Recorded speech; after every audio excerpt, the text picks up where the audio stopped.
Louis R. Avallone and Steve Parr from American Ground Radio. Okay, so we're talking about the November election, presidential election.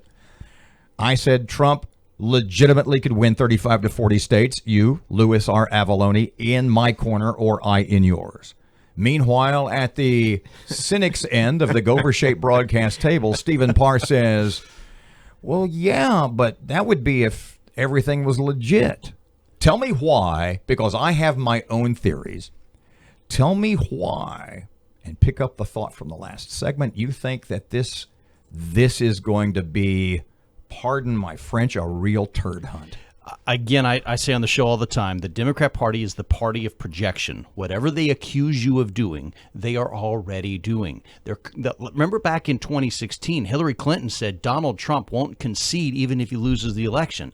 What happened the night of the election? Did Hillary Clinton concede? No. She went to bed. She got up the next day and eventually did, but she did exactly what she accused Donald Trump of doing. And then the Democrats refused to say that Donald Trump's election was legitimate. They are now saying even more vociferously than they did in 2016, Donald Trump ain't leaving. We're going to have to get the military to pull him out of there. Secret Service going to have to shoot him to get him out of the office if he loses. Well, that just tells you they're actually gearing up for a bigger refusal to acknowledge the legitimacy of this election. And here's how you also know they do it. They had a George Soros-funded war game, right? They were doing these models, these simulations of the election. They had John Podesta. The John Podesta deal, right. They had John Podesta play Joe Biden. And what he did was he refused in their war games. This is the war game the Democrats are doing for themselves. John Podesta refused to acknowledge that Donald Trump won the election. He had the governors of California, Oregon, and Washington secede from the United States. They had the governors of Michigan, Wisconsin, and Illinois refused to send electors that were elected by the people. They appointed their own Democrat electors. And now you get this thing going all the way to January. We've got civil war going on in the country. This is what the Democrats planned out. And no one had to know that they did these war games. This was a private thing they did. The only reason we know this is the scenario is because the Democrats told us what they did.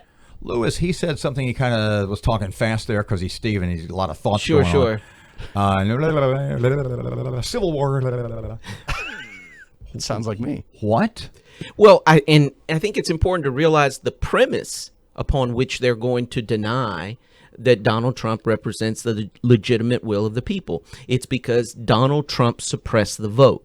That's going to be the allegation, because he denied access to the ballot by mail.